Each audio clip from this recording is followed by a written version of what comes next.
అంకిత భావం, అదొక ప్రజాస్వామ్యం. నీకెక్కడుంది ఆ ప్రజాస్వామ్యం? నువ్వు ఎక్కడ ప్రజాస్వామ్యవాదివయ్యా? నువ్వు ఏం ప్రజాస్వామ్యం నీకు? పట్టవగలు వెలుగులోనే మీరు బాంబు బ్లాస్టింగ్ చేసి ఒకటి చంపిరి, వెలుగుల్లో చంపిరి, పూజారికి అక్కడ చంపిరి శ్రీశైలంలో, ఆత్మకుల్లో 70 ఏళ్ళ వృద్ధుడు 40 ఏళ్ళు సుదీర్ఘకాలం సర్పంచ్గా చేసినటువంటి మా పెద్దనాన్న చంపిరి. ఆ రోజు పివి నరసింహరావు, కోట్ల విజయభాస్కర్ రెడ్డి సన్నిహితుడు ఆయన హుసేన్ సాహెబ్ గారు. వాళ్ళ దగ్గర వీళ్ళందరూ పోతే సార్ మా నాయన అని చెప్పి జిల్లాని వాళ్ళంతా పోతే మా పార్టీ నుంచే వెలవేసినాం మీ బుడయ్యగరెడ్డికి అని చెప్తే ఆ రోజు బుడయ్యగరెడ్డి గారు నన్ను చూసి భయభ్రాంతులకు లోనయ్యాడు. ఏంటి మరి పరిస్థితి అని. ఆ రోజు నువ్వు ఎక్కడ ఉన్నావు బుడ్డరాజా? ఎక్కడ ఉన్నావు? ఆ రోజు ఏం చేసావు నువ్వు? ఈరోజు వారసత్వ రాజకీయాలు తీసుకొని చేస్తున్నావు నువ్వు. వారసత్వ రాజకీయాలు తీసుకున్నప్పుడు కష్టం కూడా నువ్వే పడాలి కదా. కింది మీరు మా కొంపలు నాశనం చేసుకొని మేము 4 అన్నదమ్ములు 5 మంది అన్నదమ్ములు ఉద్యోగాలు పోగొట్టుకొని రోడ్ల మీద పడితే మేము ఇట చేయి కూడా సాపలేదు, 10 రూపాయలు నువ్వు సాయం కూడా చేయలేదు. నేను ఒకటే పిలిపిస్తున్నా, ముస్లిం మైనార్టీలకు కానీ, ఎస్సీ కానీ, బీసీ కానీ, ఎస్టీ కానీ, బలహీన వర్గాలు కానీ, మహిళలు కానీ, ఎవరన్నా కానీ, యువత కానీ, ఎప్పటికీ మీరు నా అనుభవంలో నాకంత ఎక్కువ ఈ నియోజకవర్గంలో ఆ కుటుంబానికి పూర్తిగా చూసినటువంటి వ్యక్తిని నేను. కాబట్టి మీరు ఎవరు కూడా మోసపోతూ మీరు రాబోయే రోజుల్లో ఖచ్చితంగా, ఎందుకంటే పార్టీ ఎప్పుడైనా మారుతాడు ఆయన. ఎందుకంటే నేను ఒకటే చెప్తున్నా మీకు, భువనాగిరెడ్డి, అఖిల ప్రియ ఇద్దరు పార్టీ మారారు, గుర్తుంది ఒకసారి.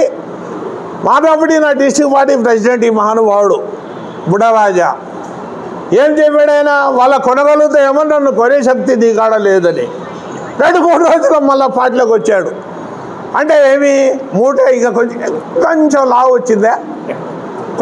వచ్చిందా మూట అంటే వాళ్ళు కొనలేరు, నా కొనలేరు అంటే నా విలువ, నా రేటింగ్ ఎక్కువనే.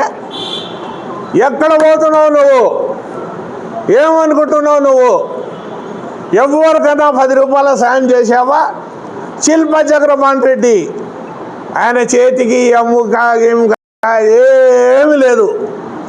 మామూలు కాలిపోతే వస్తే డబ్బులు ఇచ్చా, పెళ్ళిళ్ళు అంటే డబ్బులు ఇచ్చా, ఎవరన్నా ఏదన్నా ఆపద అంటే డబ్బులు ఇచ్చా, మరి అయ్యప్పకు సంబంధించిన వాళ్ళు వస్తే డబ్బులు ఇచ్చా, వినాయక గుడి వేసుకుంటే వాళ్ళకి డబ్బులు ఇచ్చా, ముస్లింలకు వస్తే డబ్బులు ఇచ్చా, మసీదులకు డబ్బులు ఇచ్చా.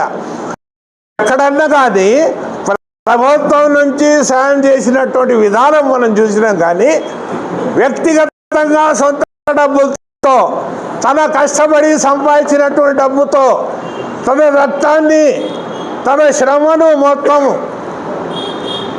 కష్టపడి సంపాదించిన డబ్బులు ఈ ప్రజానికం జీవన ప్రమాణాలను పెంచడానికి ఇస్తున్నటువంటి ఏకైక నాయకుడు మన శిల్పా చక్రపాణి రెడ్డి గారు. మరి ఇవన్నీ గమనించండి. వస్తారు సీజన్ పోలీసులు వస్తారు, మళ్ళా మాయమాటలు చెప్తారు. ఎవరికైనా పరిచయం చేయని, మార్కెట్ యార్డ్ చైర్మన్ ఎవరికైనా అని చెప్పి పరిచయం చేయమను. మా నాయన కాడి నుంచి బాగా తెలుసు, ఇది మాకు తెలుసు మొదటి నుంచి అంటాడు. ఆయన పేరు తెలియదు, ఆయన ఊరు తెలియదు తనకి. ఈ లంగమాటలు మాట్లాడుకొని మోసం చేయడానికి మళ్ళీ వస్తున్నాడు. కాబట్టి మీరు దయచేసి ఈ నసరుల్లా ఖాన్ కూడా బాధ్యుడే, నసరుల్లా ఖాన్ సీనియర్ మోస్ట్ లీడర్, ఆయన కూడా బాధ్యుడే. పార్టీ పట్టణ అధ్యక్షుడుగా ఉన్నాడు అప్పట్లో. కాబట్టి సోదరులారా, మీరందరూ కూడా కనీసం కోర్టు కూడా వాళ్లకు ఇటు నల్లగల కానీ అటు కరివేన కానీ ఇక్కడ ఈ పరిసర ప్రాంతాలు దాటకూడదని చెప్పి రిస్ట్రిక్షన్ పెడితే ఫ్రీవేలు వచ్చిన వెంటనే నేను కాపాడుకొని వీళ్ళకి ఇచ్చేసి నాకు తిట్టున్నటువంటి వాడు ఆత్మగుడిలో పాపాత్ముడు, వెలుగొట్లో పాపాత్ముడు. వెలుగొట్లు చాలా జరిగాయి, అవన్నీ చెప్పాలంటే టైం వచ్చినప్పుడు మళ్ళీ చెప్తా. వెలుగొట్లో కూడా చాలా జరిగాయి. వాళ్ళ నాయన ఫోటో ఏం చేశారు, మా ముస్లిం సోదరులు అవి ఇవి మస్తుగుంటాయి. వాళ్ళే ఈరోజు టీడీపీ అంటున్నారు. టీడీపీ అంటే ఈ తాలూకాలో వాస్తవంగా నేను చెప్తున్నా, ఎవరు జెండా కట్టలేదు. నేను జెండా కట్టినా ఫస్ట్ సారి. తెలుగుదేశం అంటే నేనే. ఆ రోజు ఆ పరిస్థితి ఉండింది.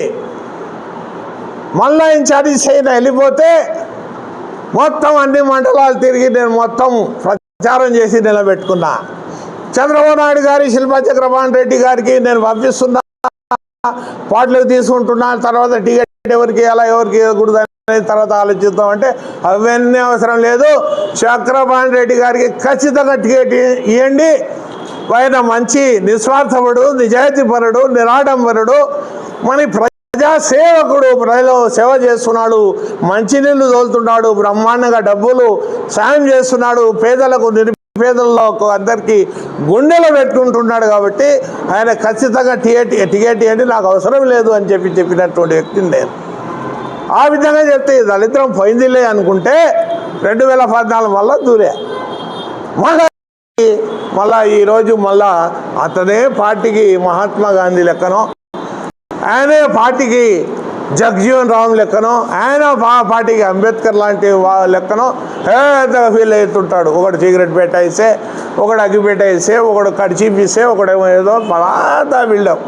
పిల్లలు నువ్వు మా కాడ నగరాలు చేసేట్లా. కడప జిల్లా కానీ, అనంతపురం జిల్లా కానీ, కరీంనగర్తో సహా, నల్గొండతో సహా, గుంటూరు కానీ, అదేవిధంగా మొత్తం కరీంనగర్, నిజామాబాద్, ఆదిలాబాద్ మొత్తం నేను పరిశీలకుడుగా చేసి మహానాయకులకు, మంత్రులకు కూడా డాష్ మీద కూర్చోబెట్టి ప్రెస్ మీట్ ఇచ్చిన వ్యక్తిని నేను. నా పిల్లోని మీ నాయన కన్నా ఒక 4 గంటలు చిన్న ఉంటాను నేను, అంతే. నువ్వు కూడా మా కాడ బిల్డప్లు చేసేట్లా. కాబట్టి సోదరులారా, నాకు ఆయనకు ఉన్నటువంటి విభేదాలు వేరే. దానికోసం నేను పార్టీ వదిలినా. కేవలం నా శత్రువుకు నేను ఓటు వేయకూడదు, నా ఓటు ఖచ్చితంగా నా మిత్రుడికి వేయాలని చెప్పి శిల్పా చక్రపాణి గెలిపేయాలనే సదుద్దేశంతోనే మేము రావడం జరిగింది. మీరందరూ కూడా తండోపతండాలుగా మొత్తం పొద్దున 6 గంటల నుంచి లేచి, ఎండ పొద్దులు కాబట్టి 11 వరకు బ్రహ్మాండంగా ప్రచారం చేయాలా, డోర్ టు డోర్ క్యాన్వాస్ చేయాలా. మళ్ళా 4-5 గంటల నుంచి బ్రహ్మాండంగా తిరిగి మరి కష్టపడి పనిచేసి శిల్పన్నకు ఖచ్చితంగా పోయినసారి 38 వస్తే ఈసారి 50,000 క్రాస్ కావాల్సినటువంటి అవసరం ఉందని చెప్పి మీకు చెప్తున్నా. మేము కూడా ఆ విధంగా, నాకు కూడా నేను, మన నూర్ మహమ్మద్ మాజీ మున్సిపల్ చైర్మన్ గారు, అదేవిధంగా మన అధికార ప్రతినిధి, మన నాయకుడు, అంటే ఆయన సలహాదారుడు, ప్రభుత్వ సలహాదారులు ఆయన వచ్చేసి మన జయలాన్ కానీ, అదేవిధంగా మన భాష కానీ, మాకందరికి కూడా తాలూకా మొత్తం తిరిగే బాధ్యత శిల్పా చక్రపాణి రెడ్డి చెప్పారు.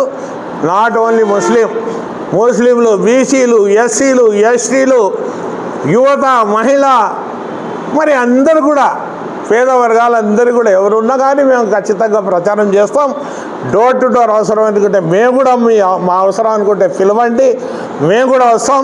అదేవిధంగా మీరు మైనార్టీ సదస్సు పెట్టాలని మన మారుమూలు మన యూనుస్ గారు కూడా మరి చెప్పడం జరిగింది. కాబట్టి ఆ సభకు కూడా రావడం జరుగుతుంది. బ్రహ్మాండంగా మనం మాట్లాడుకుందాం. మైనార్టీలు కూడా ఐకమత్యం కావాల్సినటువంటి పరిస్థితి ఉంది. ఎందుకనంటే నేను కరెక్ట్గా చెప్పాలంటే ఇక్కడ హిందువులు ఉండారు, ముస్లింలు ఉన్నాం. మనందరం ఒక సోదర భావంతో కూర్చున్నామా లేదా? ఏమన్నా కూర్చున్నామా లేదా? అని అందరూ కూడా ముస్లింలు, హిందువులు తారతమ్యాలు, తేడాలు లేవు. మనమందరం ఒక తల్లి పిల్లలు, ఒక పార్టీ అని చెప్పి నిలబడినటువంటి మన పరిస్థితి ఈరోజు భయంకరమైనటువంటి పరిస్థితి ఉంది. నరేంద్ర మోడీ గారిది హిందూ ముస్లింలు చీలుస్తున్నాడు.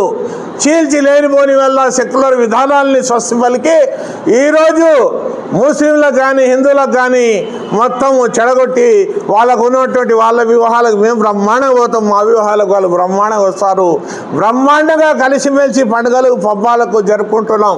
ఆ విధంగా ముందుకు పోతున్నటువంటి మరి ఆప్యాయత, అనురాగం, అభిమానం కలిసిమెలిసి జీవిస్తున్నటువంటి మనలో వాళ్ళు చిచ్చు పెట్టే ఈ మోడీతో, ఈ చంద్రబాబు నాయుడు, మరి అదేవిధంగా ఈ జనసేన తిక్కోడు అందరు కలిసి మొత్తం ఆయనతో మొత్తము ఎలయన్స్ అయినారు కాబట్టి మనమందరం జాగ్రత్తగా మనం కలిసిమెలిసి మన తాలూకాలో బ్రహ్మాండమైనటువంటి మెజార్టీతో విజయదుందు మొరిగిస్తే మళ్ళా శిల్పా చక్రపాణి రెడ్డి గారు మంత్రి కావడం ఖాయం.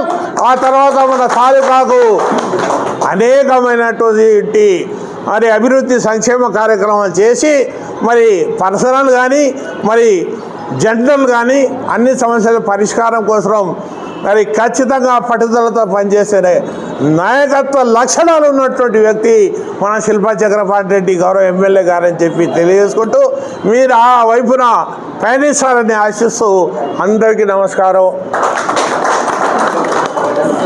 రాసుకోండినా నిన్న మోడీ గారు మాట్లాడుతూ ముస్లింలను ఆర్మ్ నక్సల్స్గా పోల్చినాడు. నేను తీవ్రంగా ఖండిస్తున్నాను ఆ పదజాలను.